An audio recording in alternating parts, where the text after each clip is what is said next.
crucial player in the international finance and innovation scene. Ever since the Hong Kong government declared its commitment to developing Web3 innovation last year, many international investors and Web3 startups have set their sights on Hong Kong, looking for new investment and development opportunities here. Hong Kong's flexible financial policies, unique international atmosphere, and access to high-quality talent resources in mainland China have made it an ideal environment for Web3 startups, investment, and also communication. BitValue and other institutions here today are excited about the future of Web3 industry in Hong Kong. We are announcing the establishment of a startup accelerator that is dedicated to providing a true one-stop solution for Web3 startups around the world. And we named it 223 Booster. Yeah, that is our logo, right? Along with our partners and the support of Hong Kong authorities, we will be regularly organizing various themed demo shows to discover and help more fantastic Web3 projects. We want to thank Alibaba Cloud, Animoca Brands, IOST Foundation, and the BSC Station for their recognition of 223 Booster, as well as Cyberport, Second Life, Sport, RACA Foundation, XHash, BitValue Capital Hong Kong, and other supporters of 223 Booster. I also would like to thank our team members and the co-organizers for their hard work during this period, which has enabled us to hold our first conference in Hong Kong. Meanwhile, we just checked the number of online attendees, which has reached the maximum limit of 5,000 people, which is an impressive result. We truly believe that with everyone's constant effort and support, more Web3 startups will be achieve success in Hong Kong. Thank you all. Thank you for your coming.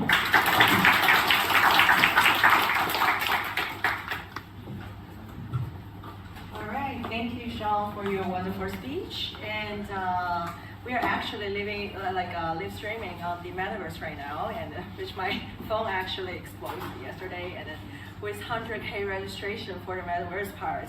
And yeah, so just want to say to the metaverse venue here, and thank you guys for supporting. And also, there will be 6 panels in total, and then 5 interaction time after each panel. So feel free to ask any questions for the interaction time.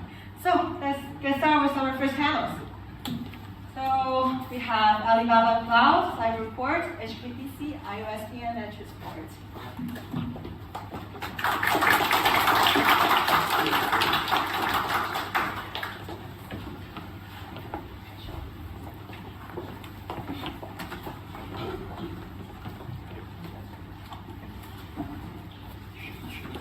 Please do a self-introduction first.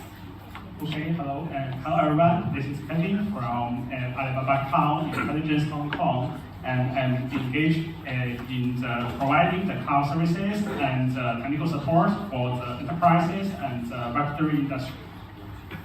Hello, this is Ian from Cyberport. Thanks for having me, and I'm mainly responsible for corporate development in Cyberport, and so happy to share more about the Web3 development in Hong Kong to you guys later. Thanks. This is Alex from Hong Kong Productivity Council. I lead the digital transformation divisions, and I'm serving a lot of different Hong Kong enterprises and can share some experience on the Web3 adoption in Hong Kong. Thanks. Hi, this is Blake from IOST. I'm the co-CEO of IOST, and I'm currently based in Korea, and I could share some of my experiences in Web3 and experiences in Korea and how we think Hong Kong market.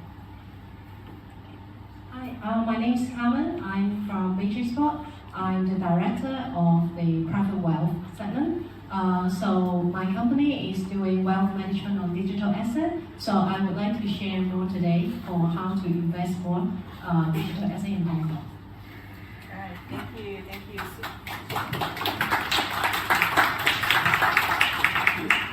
So we actually got 9 questions from the community that I would like to ask you guys about the experience. So the first question is for Alibaba.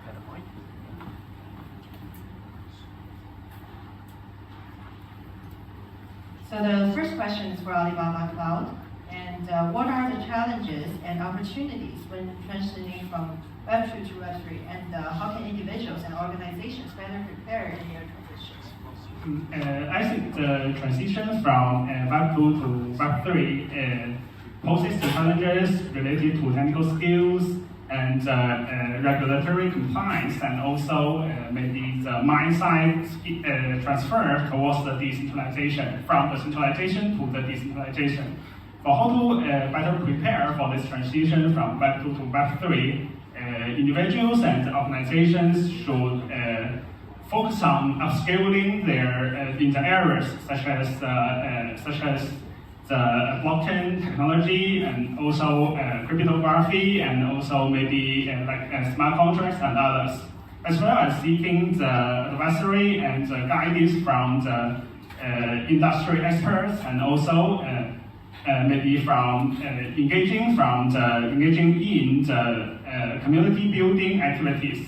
Also, for our Alibaba Cloud, we will also partner and cooperate with Hong Kong well-known enterprises, and also some educational institutions to assist on this field. Also, we will have work with our ecosystem partners to work out some relevant technical solutions, such as the low latency network solutions for the cross-border and cross-region network solutions.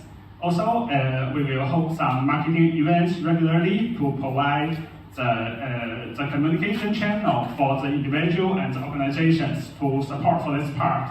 They can discuss for the Web3 trends and the opportunities in Hong Kong. Thank you, Kevin. And the next question is for Alex. What are the unique strengths of Hong Kong to develop for Web3? Yeah, actually Hong Kong has a few unique differentiations. First of all, I think the geographical advantages. We are at the center of Asia, and it is a very important hub between mainland and the overseas market. And secondly, it's a global financial hub. Hong Kong is one of the most important in the world, and we can give a lot of opportunities for the investment and also capital market to support the funding of the development of the Web3. And then the third is the legal system. We have a very independent and also a well-respected legal system that can give confidence to the market about the regulations and also the legislations. And fourth would be the talents. Hong Kong is a good place to attract all the global or mainland talents from technologies, finance, and also legislation. This is very important to propel the development of the industry. And finally, I would say the government support. We can see that the Hong Kong SAR government has been very committed in promoting innovations and also digital economy. And last year, there's been a policy statement on the development of virtual assets. We can see how we are attracting the different companies come to Hong Kong to develop virtual assets. And in the latest budget plan, there are $50 million put into the awareness creation of the Web3. And last but not the least, I think Cyberport has been playing a very crucial role in developing the Web3. Thank you, Alex. And the next question is for IOST and Matrix Sports. So how can Hong Kong leverage its strengths to become a leader in Web3 innovation and development?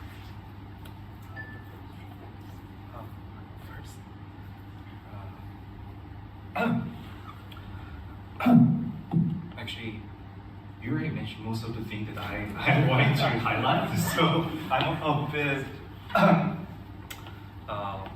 Okay, so I think I'm probably gonna repeat most of the things that you mentioned already. So as I mentioned, I'm from Korea, so most of the projects that I invest in, I know like people try to register their main entity in overseas because Korea doesn't allow ICOs in Korea. So like in Korea, cryptocurrency company and blockchain company, it has some issue to register their main entity in Korea. But I think it's not only in Korea, but also in Japan and China as well. So Hong Kong could be the main hub for this. And as you guys know, like Singapore is one of the go-to-market for this, but recently it has a very tough regulation, and because of that, lots of companies that I knew, they wanted to move their entity to other side of the world. So they consider like Dubai, like Virgin Island, or Cayman, or other places. But I think Hong Kong would be better because it's closer, and it has government support as well. So I think, as you mentioned, territory-wise, it has a really big advantage, and it has a good talent as well. So I really believe that this could be some good strengths for Hong Kong to become the hub of Web3, I believe. Thank you, Alex. What do you think about it? Yeah, I think both speakers cover most of the topics. But I want to share some real cases. Maybe 2 points I want to mention is, first of all, the skilled, experienced talent in Hong Kong, definitely.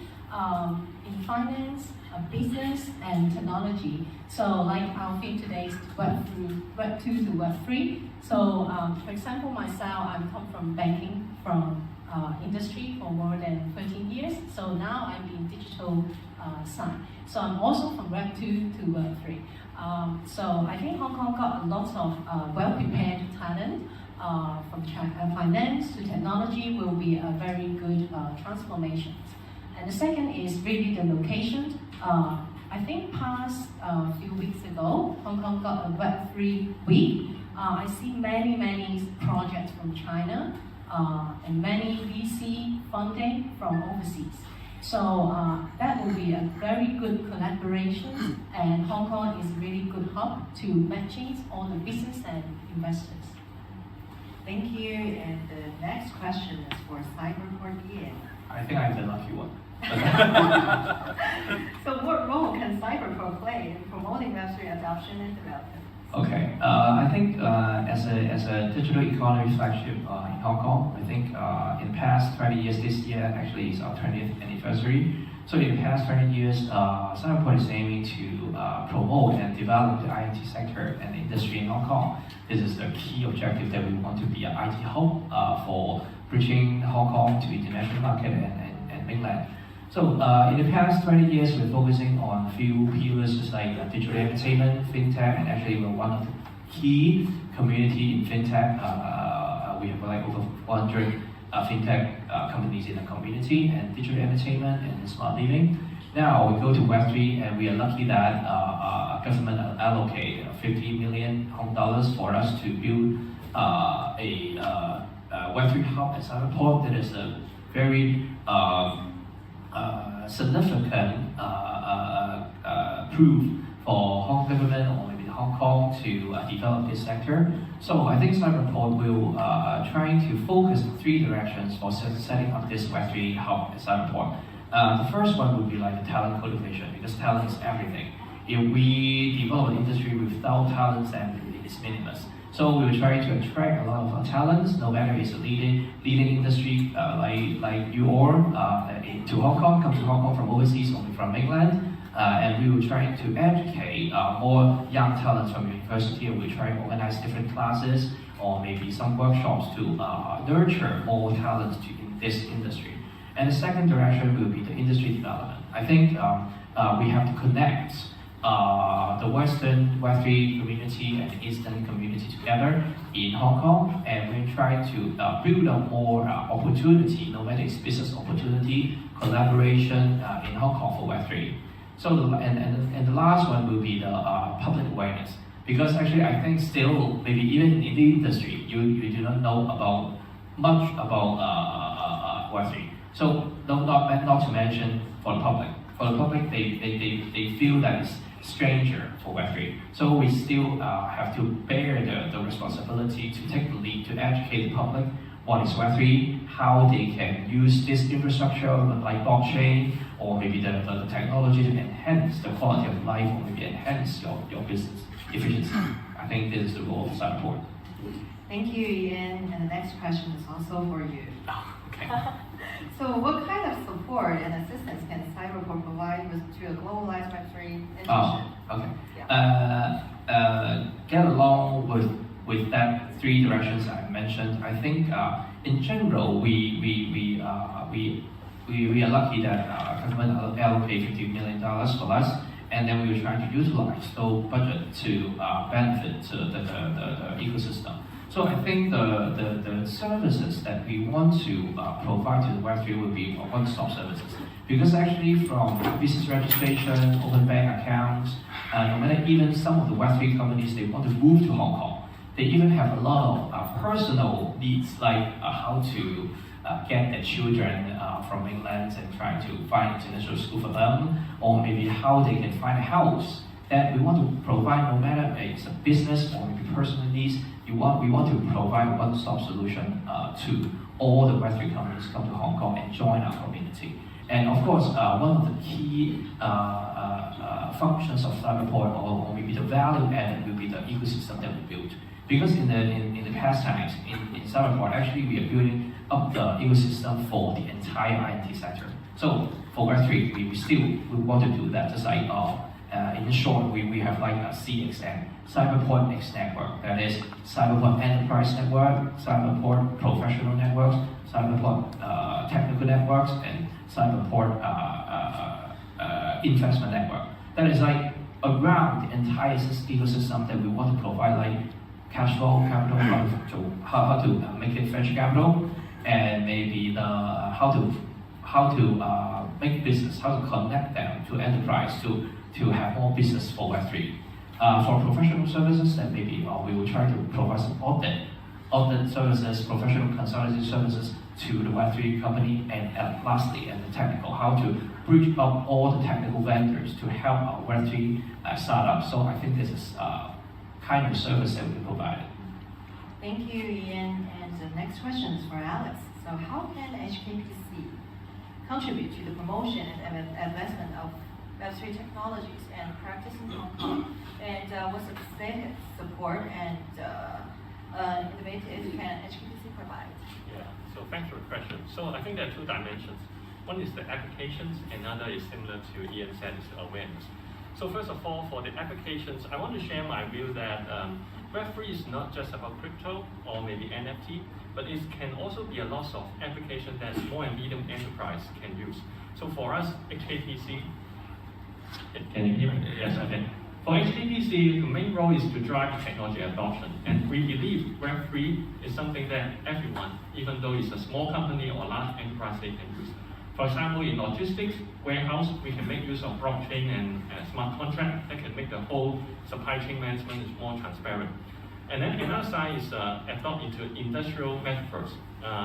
Previously, we have developed our patent technologies that we can use the physical and the digital twin merged together. Through the metaverse, we can control the intelligent factory from the remote locations, and we can see a transparency of all the data, or the human interaction, and also maybe the product fulfillment at the same time. So how to find a good application is one of the key roles of HKPC. And for awareness, we have a lot of trainings.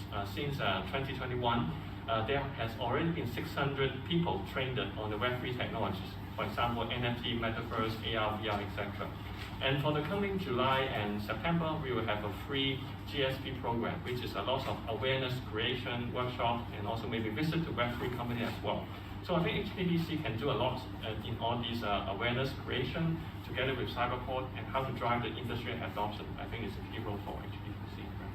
All right, thank you, Alex. And the next question is for Blake. So what are some of the regulatory challenges faced by Web3 projects in Hong Kong, and how can they be addressed? Okay, so for this question, please understand this is a point of view from outsider, like Korean.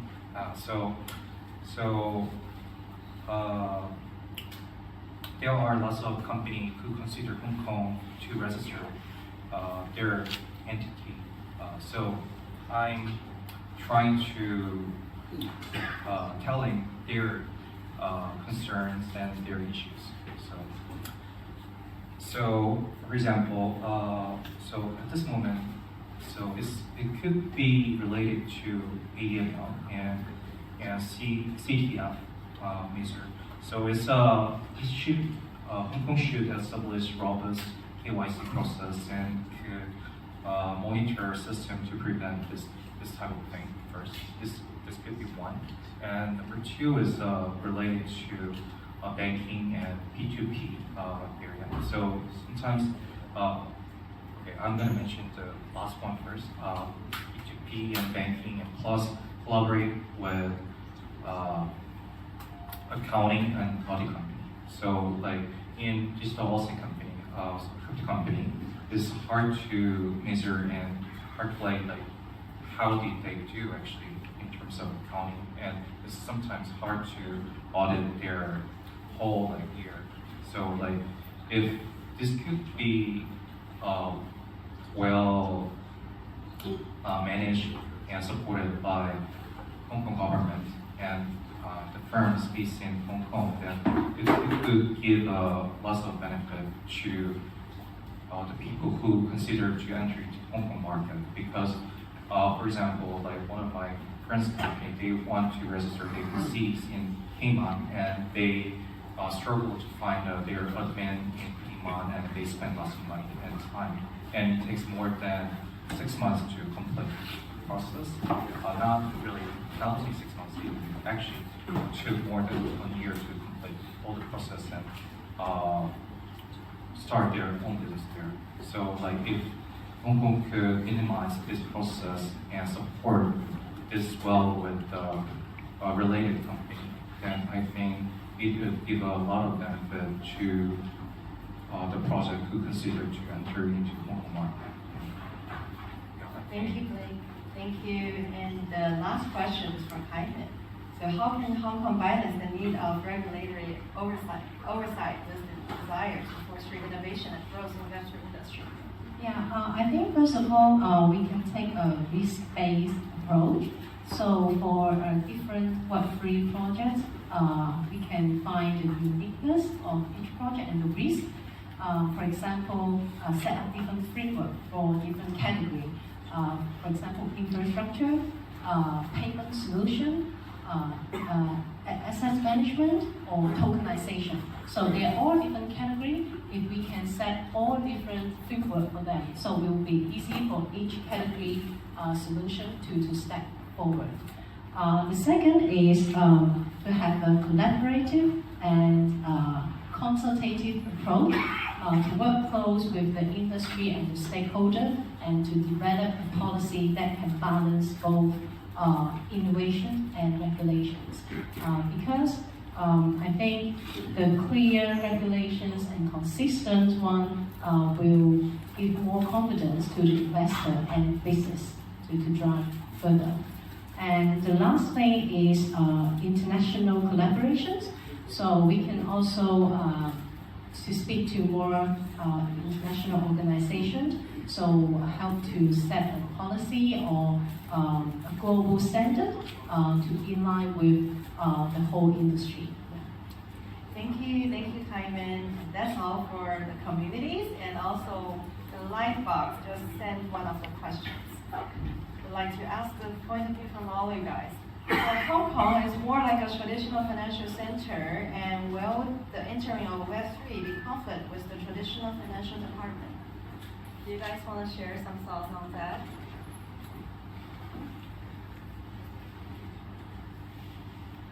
This is for the interaction time, like it's directly sent up from the live box, from the live stream. Do you guys want to share some thoughts with that? So like the challenges for Web3 maybe is facing, and then Maybe I for start first. entering. So Yeah. I guess would be the talent. Even though we say it's an easy spot to attract, but it is common that everywhere is grabbing the technology, finance, and legislative talent. So I think how to attract and retain them in Hong Kong and then develop as an industry is very important.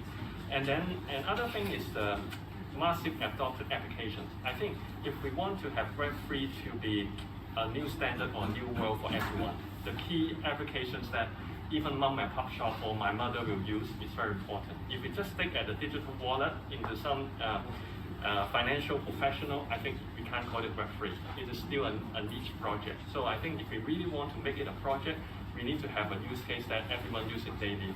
So I think that's my point. Yeah, I totally agree with that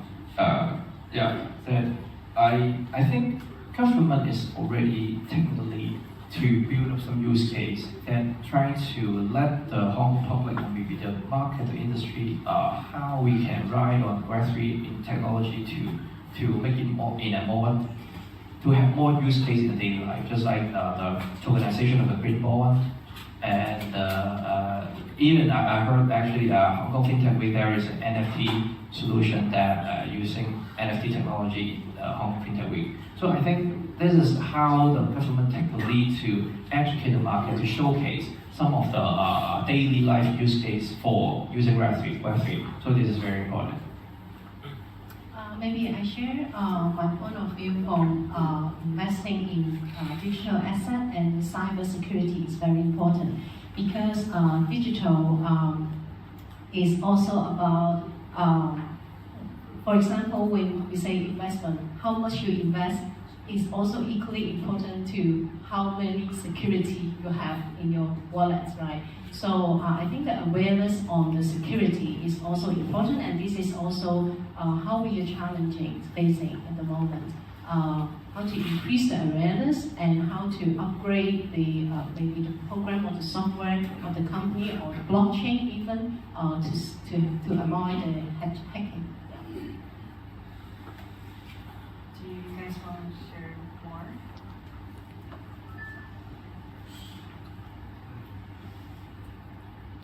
Like, do you want to share something? Yeah, sure. So, as all you guys already mentioned, so for blockchain still is Web3 and blockchain is still new wave and a thing for just some people, not for everyone. So I think first of all, like it'd be nice to have some form of education that people can understand it well, and also like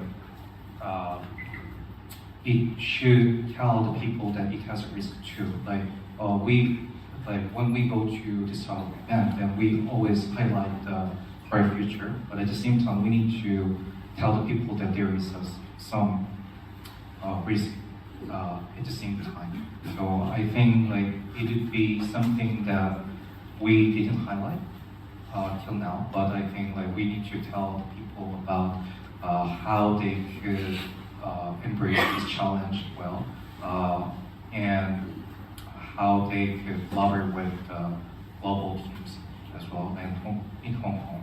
And I think that would be some challenges and what we need to prepare at this moment. All right, thank you guys. Thank you. So the panel one official ends. Thank you.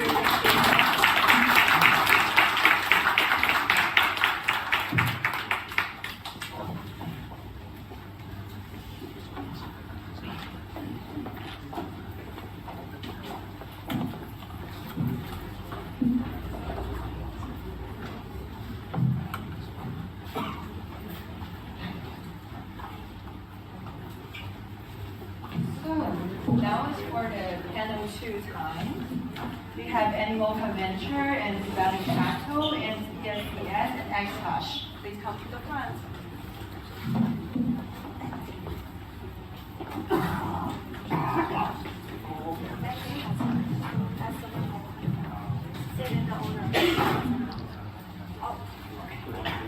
Oh, okay.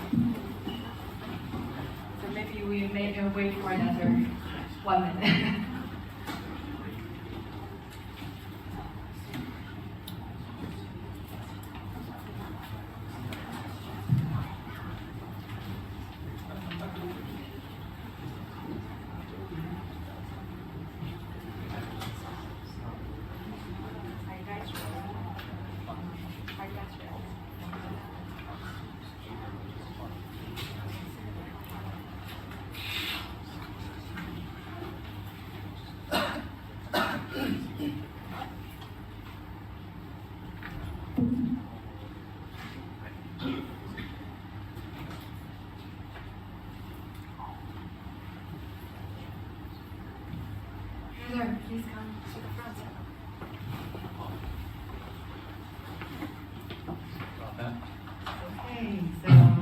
Sorry. The first question is for XHash. In Web3 era, what some key considerations for miners to navigate the new opportunities and challenges? Well, I think there's a lot of factors we need to consider. The first one is because there's like basically two consensus mechanisms in Web3, proof of work and proof of stake. Especially for proof of work, energy consumption is a big consideration for miners. I think we need to find the stable and cost affordable energy resources for the miners to be profitable. And also for miners, they need to keep upgrading the hardware and try to optimize the infrastructure for the mining operation to become more competitive in the industry and also become profitable. Another factor I think is very essential is cybersecurity, because the asset value keeps increasing with time, and if you don't have a good cybersecurity strategy, then it's not safe for the team and not safe for the assets. I think there's another factor we need to consider is for miners, there's always new regulations coming. We need to pay special attention and special alerted by the regulatory landscape that can minimize the legal risks. I think at this time, this is the several key factors that we need to consider. Okay, thank you. Sorry, I forgot the introduction part. So, Leonard, do you want to start first? Yeah, sure. And apologies, I was a little bit late. So, my name is Nancer. I am the portfolio strategist for Animoca Ventures, which is the early stage investing arm of Animoca Brands. Prior to that, I spent my career in investment banking in New York. Pleased to be here. Hi guys, this is Sean from BitValue Capital. Actually, our company is located in Toronto, and we mainly focus on the VC part for the Web3 startups. And actually, all of our team is mainly quantitative trading background team. Yeah. So, Scorpio. Hi everyone. Thank you so much for joining today. It is my pleasure to be here today. I'm Scofield, the CEO at BC Station. We are the Launchpad also incubation hub in South Asia.